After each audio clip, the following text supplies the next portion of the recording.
Hello and welcome, ladies and gentlemen. Today we have a very special webinar. This webinar will be with Emilio Freeman, our Vice President of Itineraries and Destinations.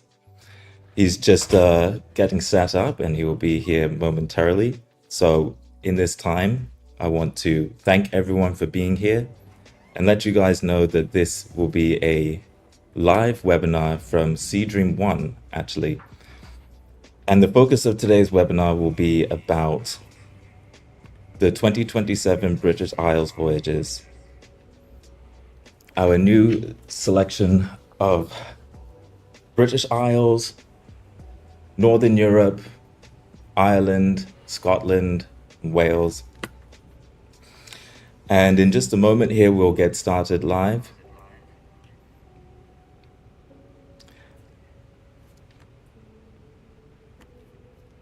Done. All right. And just as normal, if anyone has any questions, feel free to put those into the chat and we'll have a section at the end where we will answer all of those questions live for you. We have Emilio Freeman coming up. All right.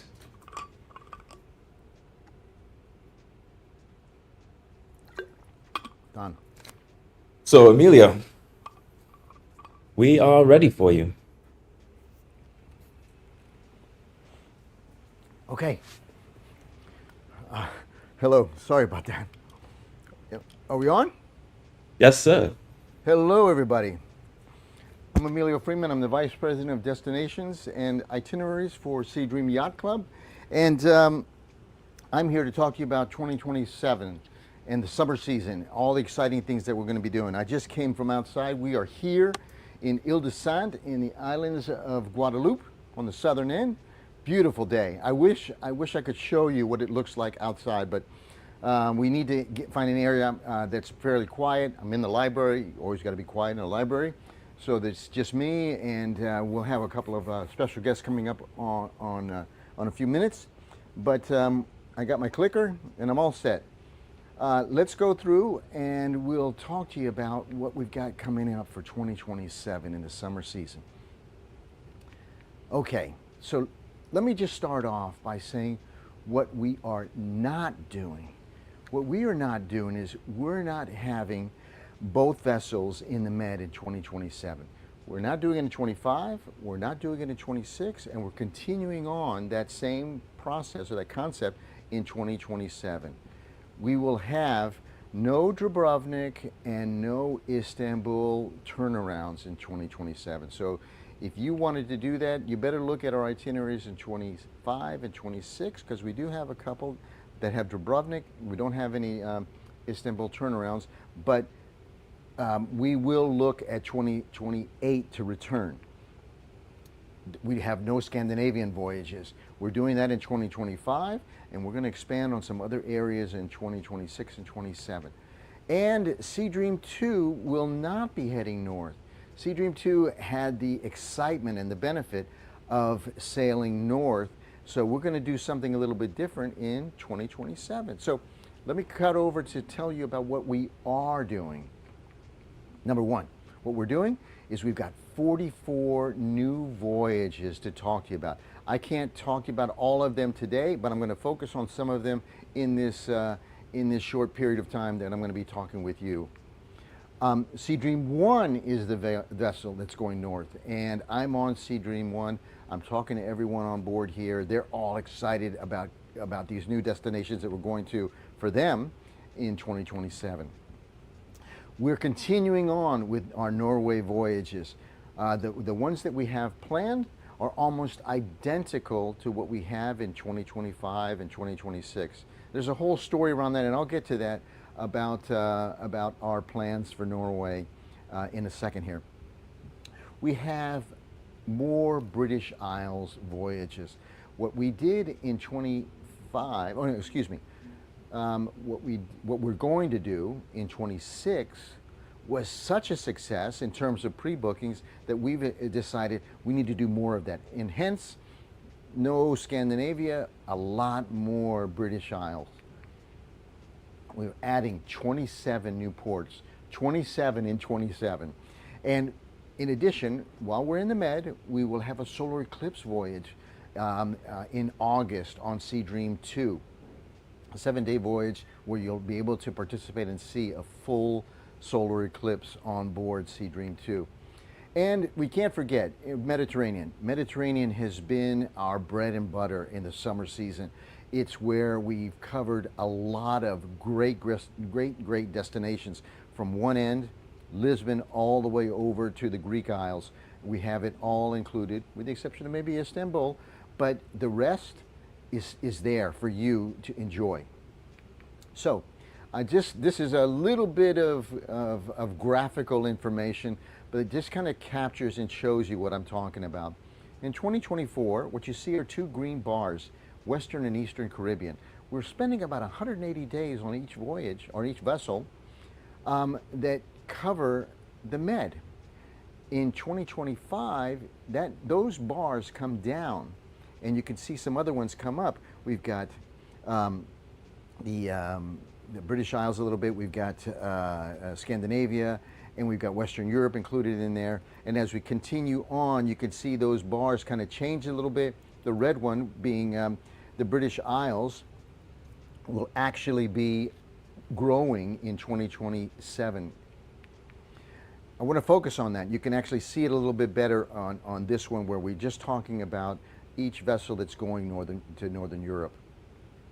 So you get a sense of where we're focusing our attention and the new destinations that we're adding each year. I can tell you that for 25 and 26, our advanced bookings have been tremendous in Northern Europe. So once we talk about this afterwards, it would be great if you want to go with us, pick up the phone and start calling our reservations department, go online and see what I'm talking about. You can pick your voyage.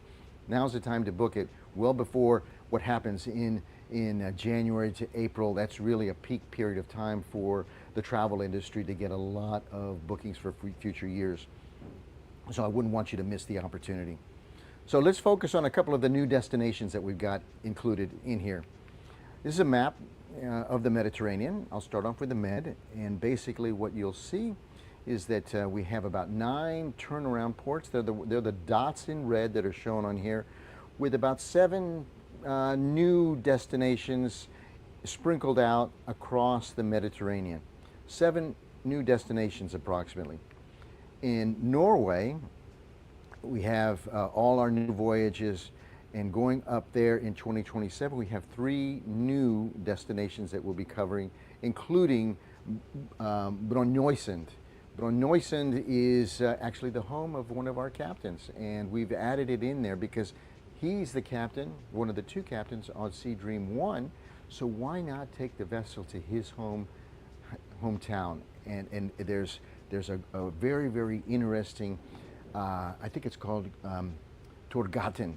Torghatten is a hole in the mountain, naturally formed, where if you're a hiker or you're a little bit adventuresome, you can actually walk through, and that all happens. When I was talking to Captain Torbjorn about coming to his hometown, he said, "Oh, I need to lead a hike through this hole." I said, "Great, let's make it happen." So our 2027 Norway voyages, going north all the way up above the Arctic Circle, will include calls into Brønnøysund, and there's a couple of other ones in there as well. For the British Isles and the rest of Northern Europe, we've got 17 new ports of call and new turnaround ports. When we talk about Edinburgh and we talk about Portsmouth, those are 2 new turnaround ports that we'll be calling on in 2027. So here's a list of them all, so that you get a quick view. Hopefully you can remember all of these. It's difficult for me to remember them all because I'm bouncing in between a number of different years. But for 2027, we got 27 in 27. Some key highlights of some of these destinations before we get specifically into the British Isles. Norway, I love this shot. I love this shot because it was actually done and taken by one of my colleagues, Sudesh Kishore, who's our senior vice president of hotel operations, he was out somewhere and he was able to take this shot that shows SEADREAM at the end of the rainbow. Beautiful shot. Anyway, for Norway, I started talking to you about this. What we're doing in 27 is almost identical to what we did in 26 and 25. The itineraries that you'll see highlighted here, or the ports of call, I should say, we have 7 days and we have 10 and 11 days.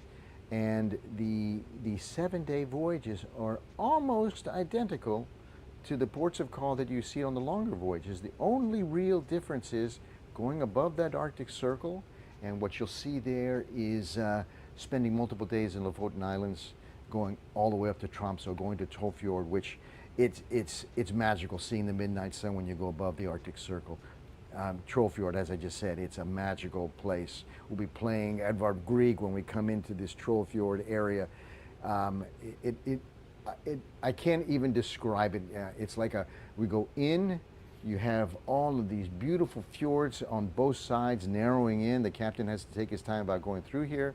And then we turn around and come out and either sail north to Tromsø or we continue on going south to Lofoten. We have new ports of call that I just mentioned, Brønnøysund.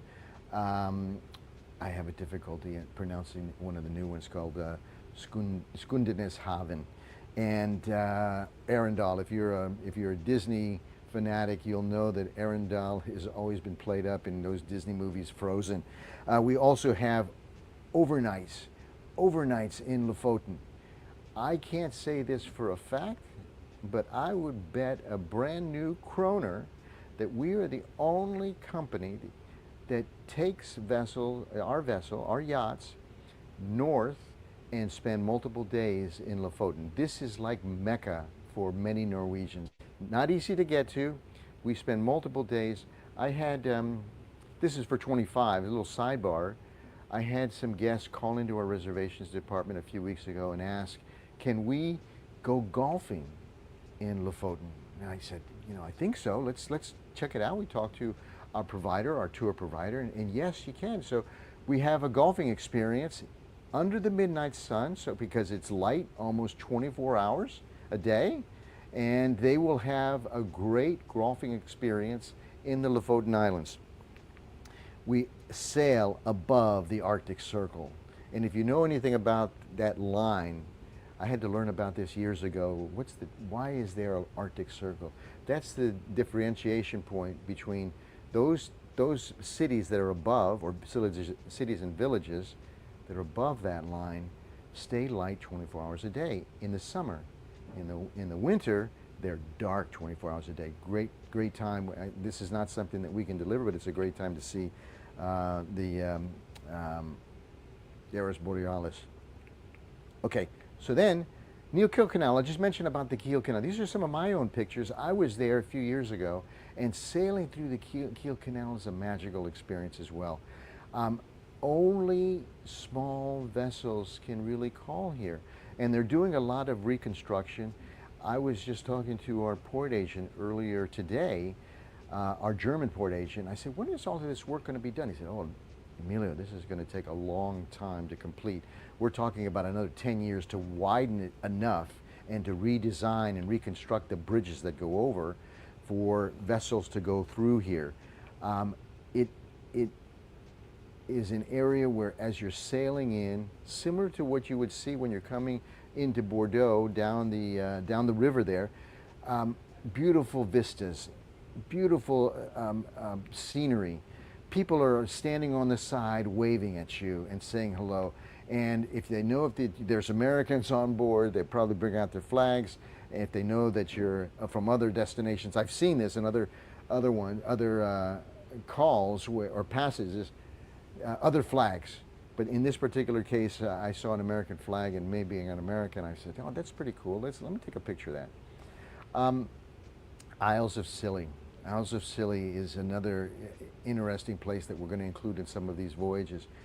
Isles of Scilly is probably about the most moderate temperature that you'll find in all of the UK. And again, in SEADREAM true style, Very difficult to get to, but a great place to visit. It's off the western coast of England, a little bit south of Ireland. And because of the Gulf Stream, the winds come through here and the weather is very moderate, beautiful. We'll be there. There's about 5 different islands that will take you ashore on and have a good day. Bordeaux. Bordeaux is also included in our journeys north and our journeys south. And what's great about Bordeaux is that we can sail all the way down the river. It's a little tidal, so we got to be careful about the tides.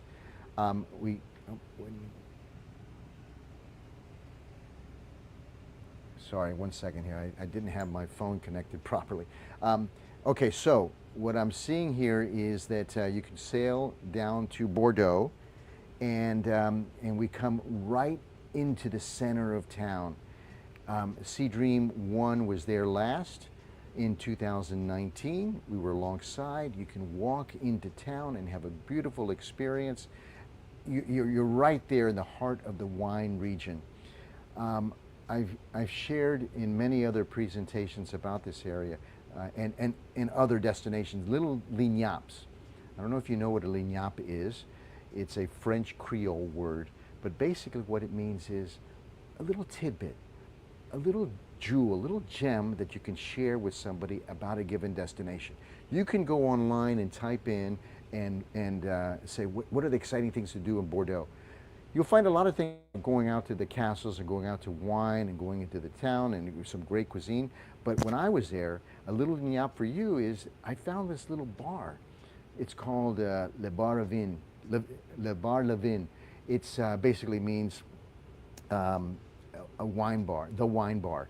And it's a short walk from the vessel, and you can sample all of the different wines from this region without having to go to all of these wineries, because I'm sure if you're there and you're on board, we don't just spend one day, we spend multiple days there, so you'll have an opportunity to go either on the east side or the west side, north side or south side, to all of the different regions, but you probably won't be able to cover it all unless you go on your own and spend weeks.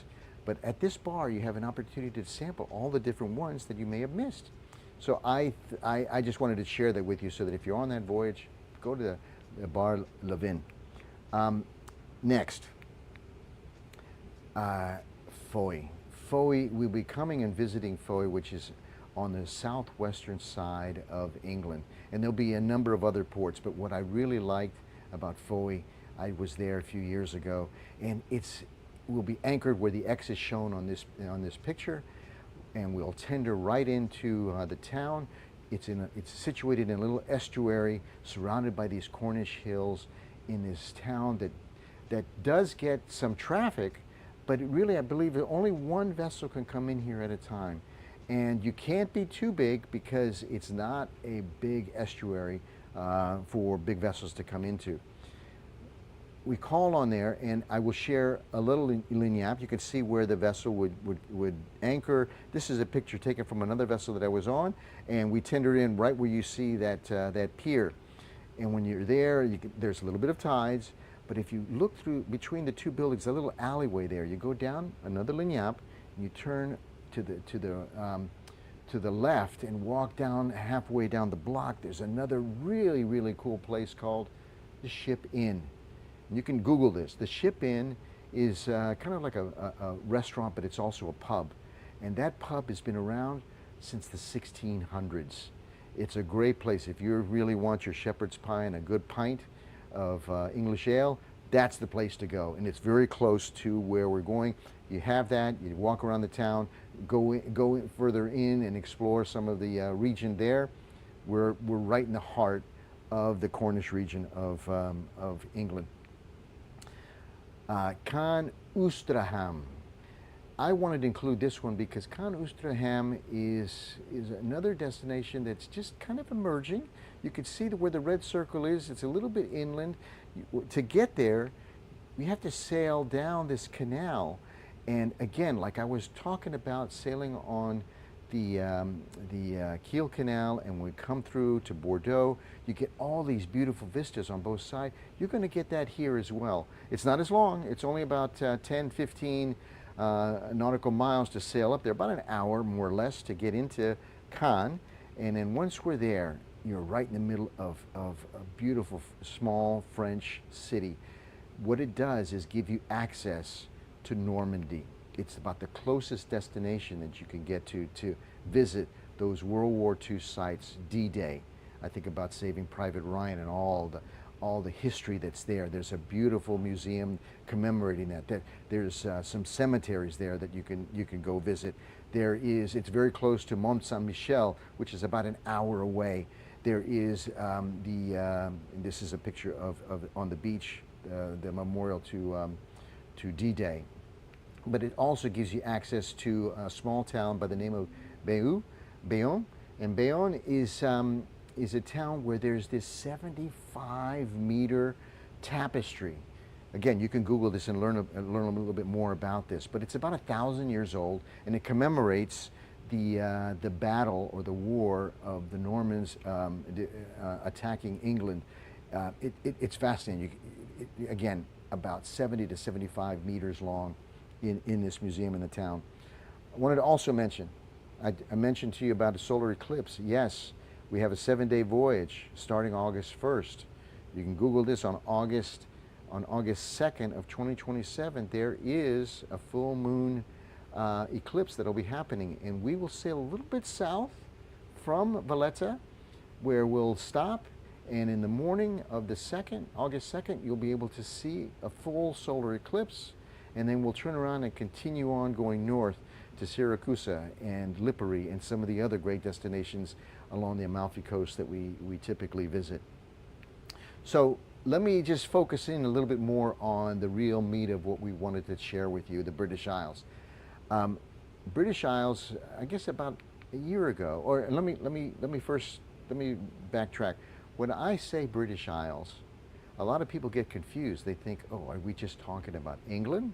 Are we talking about England, Wales, and Scotland? And then we throw in Northern Ireland?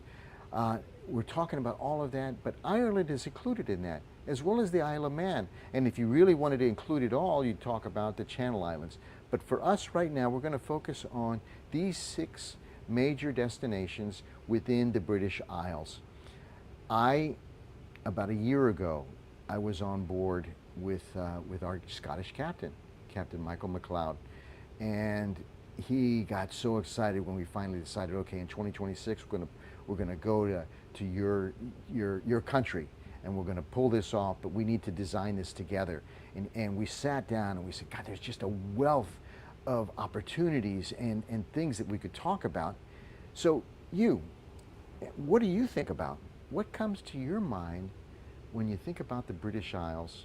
There's a whole variety of things, and I just wanted to share with you some of the thoughts that we talked about when we were brainstorming as to what we want to include and what we couldn't include in this. There's just a wealth of thoughts. And the first thing I'll just share with you is Scotch. Scotch is my favorite.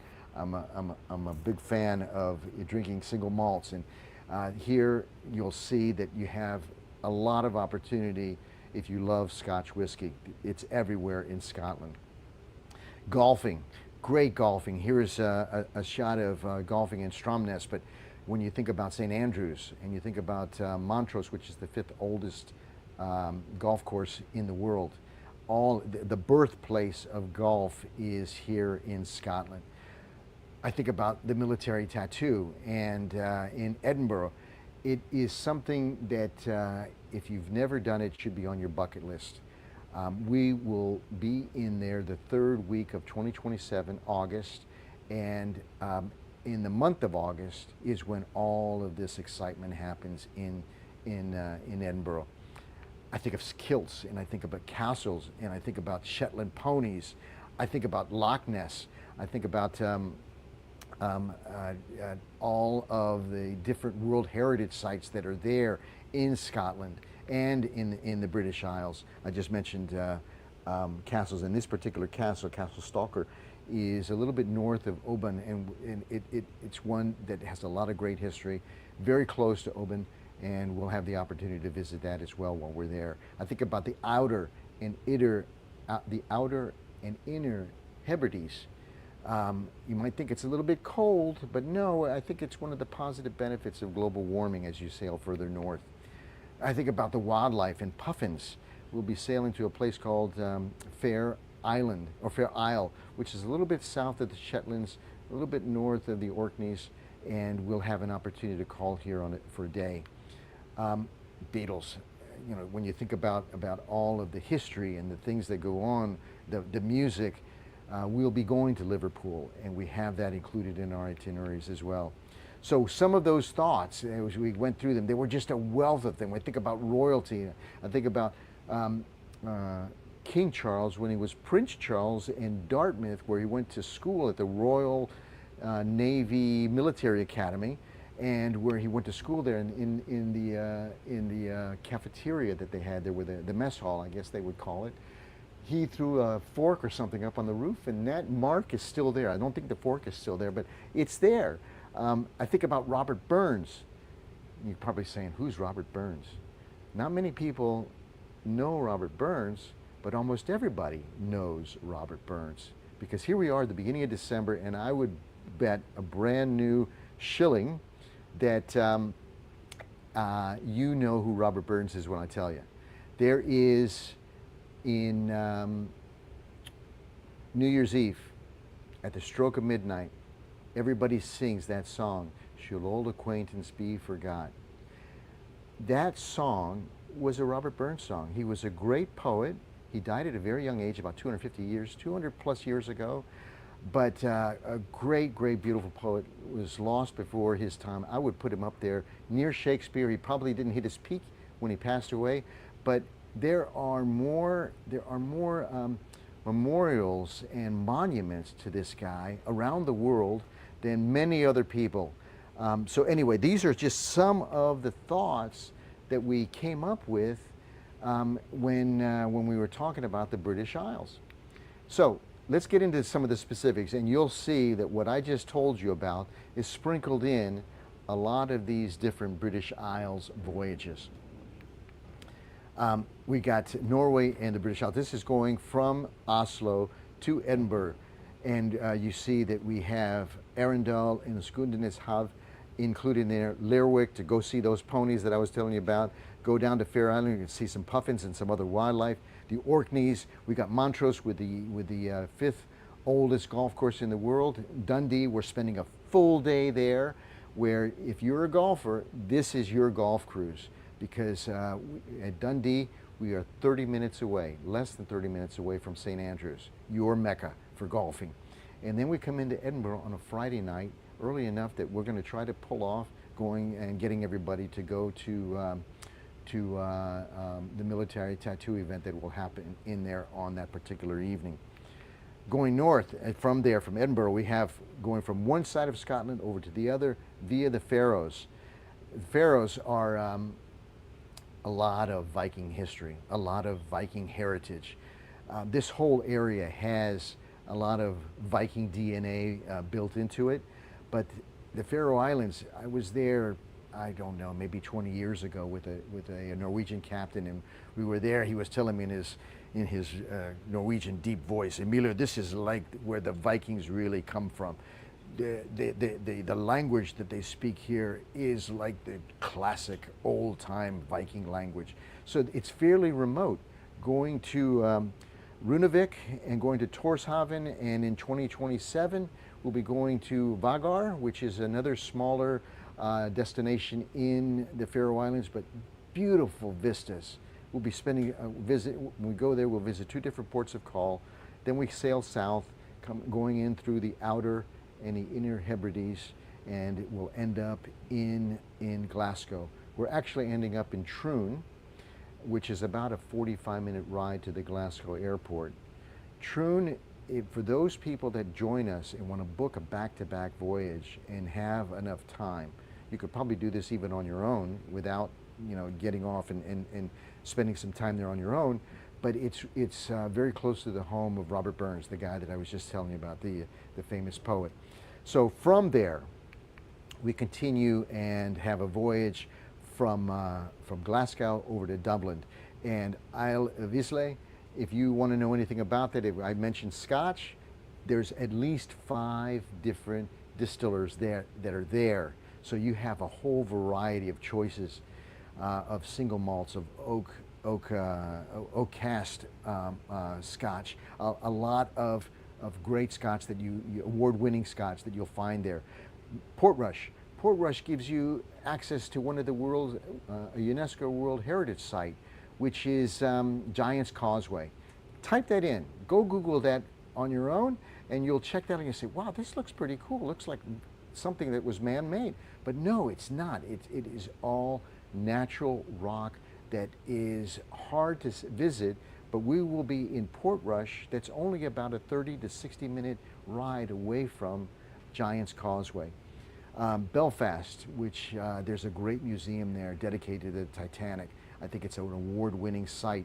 And in this particular voyage, we also have Warren Point, again, another great place for golfing. And we end up in Dublin, where if you want to go visit one of the pubs, I'm sure that you'll have an opportunity to drink some Guinness ale. It's one of the iconic ales around the world. Guinness is their home is here in Dublin. From Dublin, we will have a round-trip voyage to Ireland, just covering a little bit of Northern Ireland, the Isle of Man, and then down going south, which will have Waterford Crystal. I was talking to somebody else recently that had just visited there, and one of the stories that they were telling me is that the people there were just so friendly, and it wasn't just in this one port. It was all of these smaller cities that we're visiting. Cork is actually, I mentioned about Belfast, that's where the Titanic was built. Cork is the last port of call before it set on its iconic voyage, or its memorable voyage across the Atlantic. Kinsale and Youghal, other smaller destinations where we'll have an opportunity to visit some beautiful, quaint villages, beautiful landscape, and enjoy some time in Ireland. Dublin to Portsmouth is the next voyage. Going over to Liverpool, where you can go see the Beatles Museum, and touching upon Fishguard, the Isles of Scilly, which I mentioned before. Dartmouth, where King Charles went to school, going to the military college there. Fowey, which I talked about, I showed you that picture in the middle of the estuary, surrounded by Cornish hills. Poole, another great place. They have these walls, the cliffs that are there. It almost looks like the Clover White Cliffs of Dover, I should say. But it's they call it the Jurassic region of England, and you can go kayaking, you can go paddleboarding there. It's very difficult to see from shore. You have to actually take a boat to see it because it's just so dramatic. And we end up in Portsmouth, which is a port, is an up and coming port of call in terms of being a turnaround port for us. Most big ships would go to Southampton. This is a little bit not as deep into the channel there. It's a little bit removed from there, but it's really situating themselves to be more for smaller ships.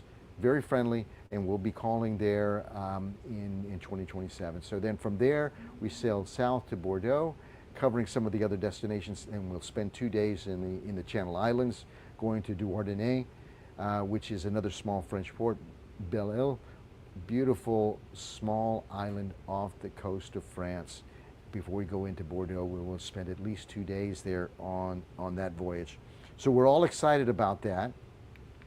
But one of the things I got to be careful of is that I focused a lot on our northern Europe, but we can't forget about the Mediterranean.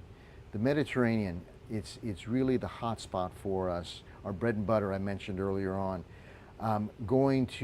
We have a number of voyages on SEADREAM II in 2027 that'll go to Amalfi and going up to Anacapri. Iconic, great place. Going back to Mykonos and the Greek Isles, we have voyages there that will cover all of the Greek Isles that we visited in the past. We have going to Bonifacio, where we come in and the cliffs by there it's like their French version of Norwegian fjords. And of course, going through and coming into, passing through the Corinth Canal. Very few ships can do this. Um, Going through the Corinth Canal, and it is a great experience. It's almost like you can touch the sides of the canal when you come through here.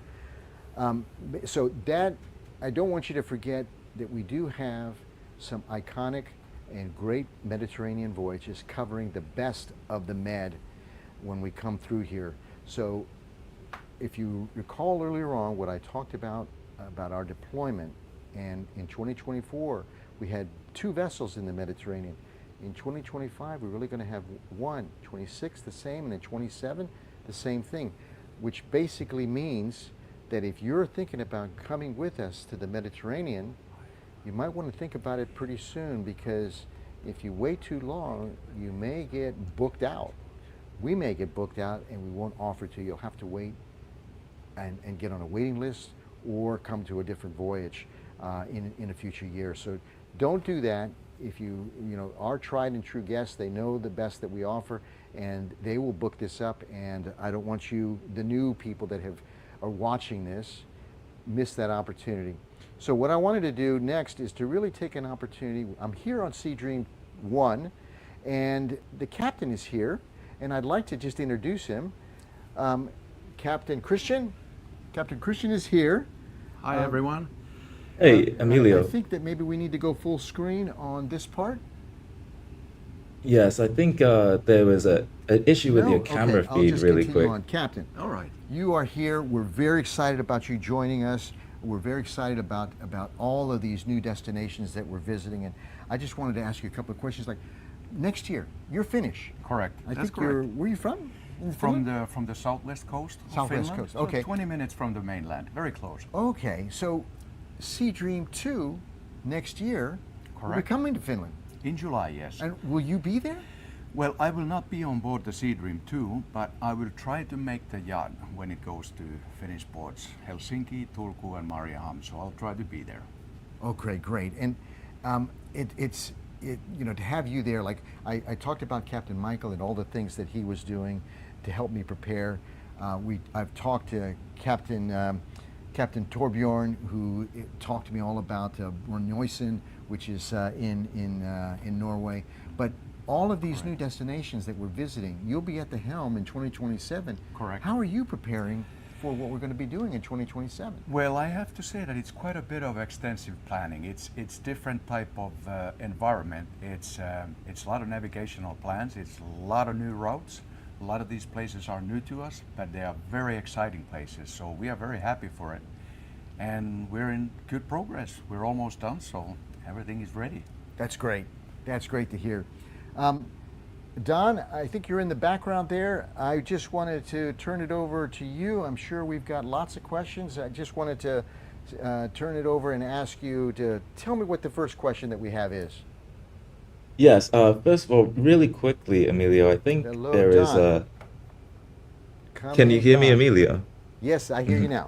Yes, I think there was a quick issue with your camera feed. It's turned off, so we might have to turn that back on, and then we'll dive into the questions. Oh, really? Okay, so let's see what we got to do here. My camera feed. Yep, you're back now. Perfect. Okay. I hope that you covered, or you were able to see a lot of the things that I was sharing. Well, we are here now with the captain. That was the only Okay. part that it cut out for, but we had the picture on screen, so we could hear you guys talking fine. So Okay, that was a great. nice little addition to your presentation. So thank you for that. Okay. So, Don, do you have any questions? I'm sure you have lots of questions, but I'm here. I'd love to hear some of the questions and try to answer some questions that people have. Yes, absolutely. So the first question we have for you, Emilio, is how does SEADREAM explore the British Isles differently? And what makes the experience unique?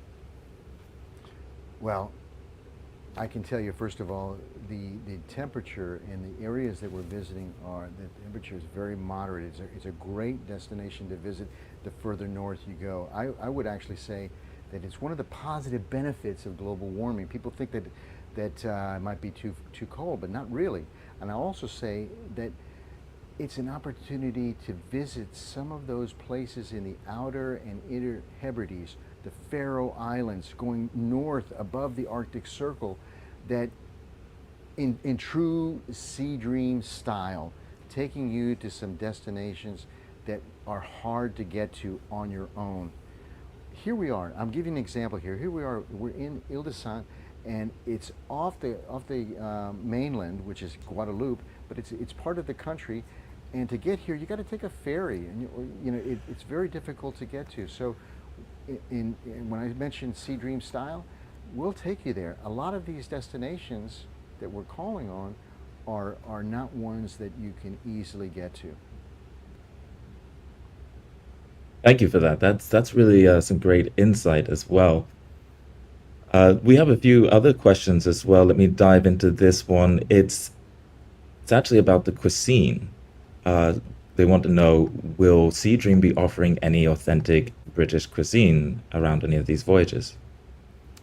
Well, that's people that come and sail with us like the international flavor of our cuisine. Yes, we'll probably have beef Wellington. In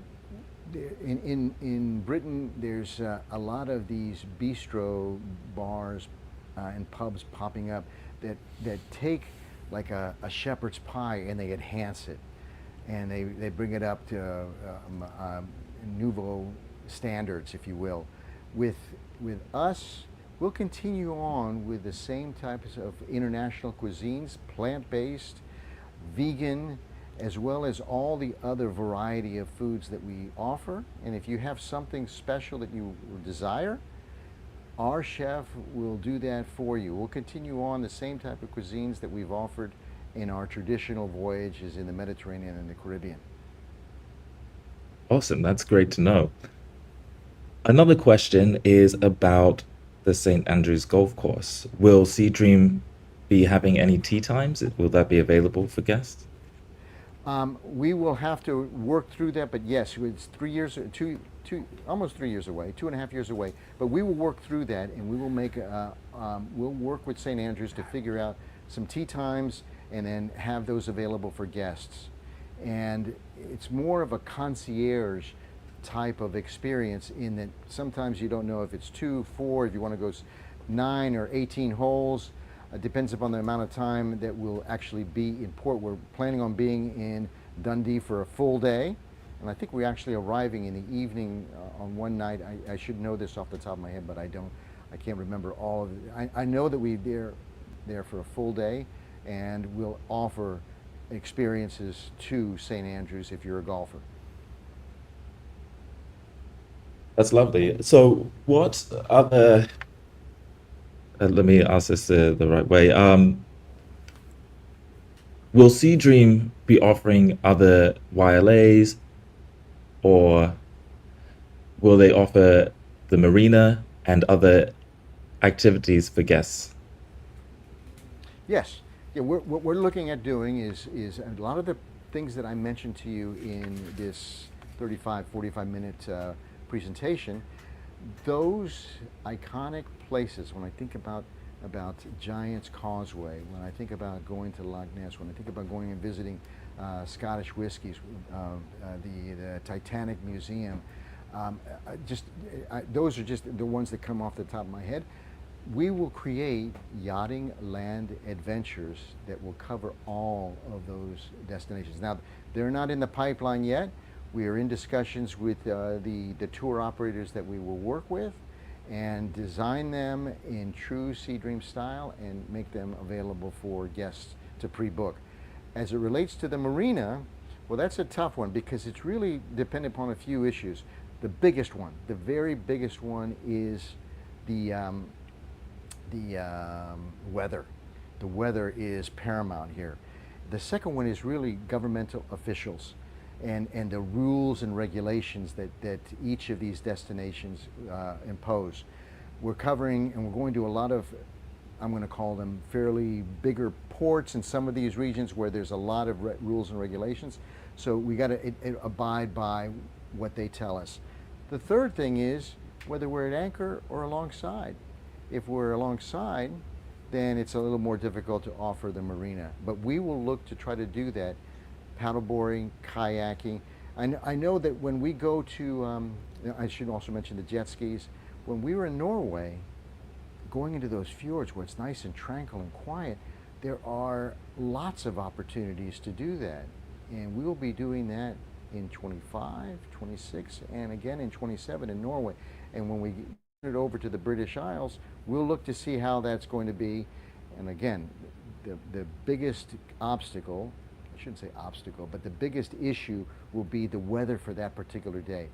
If the government allows us, we're not alongside, but the weather is not good, then hey, we'll miss that opportunity. We'll look for other ones.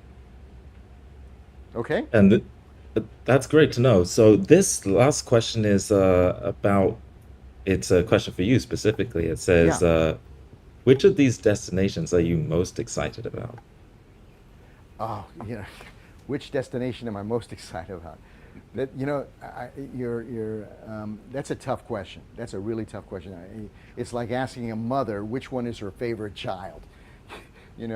I've worked on all of these. I've been to many of the destinations, and I can tell you that they're all great. They're all great.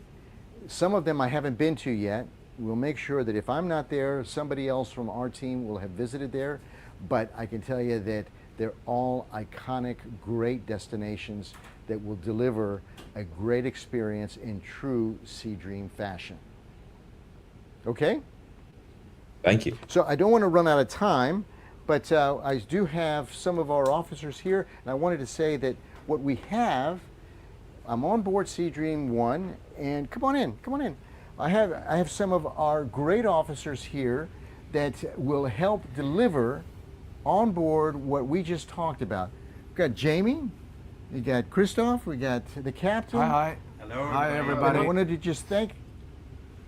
just wanted to thank you for all of your support and your attendance on this. If we didn't answer all your questions, please feel free to write into our marketing team, call our reservations team, and we'll get you the answers a little bit slower, but we'll get back to you. Thank you again, everybody. Thank you very much. Thank you. Thank you. Bye-bye.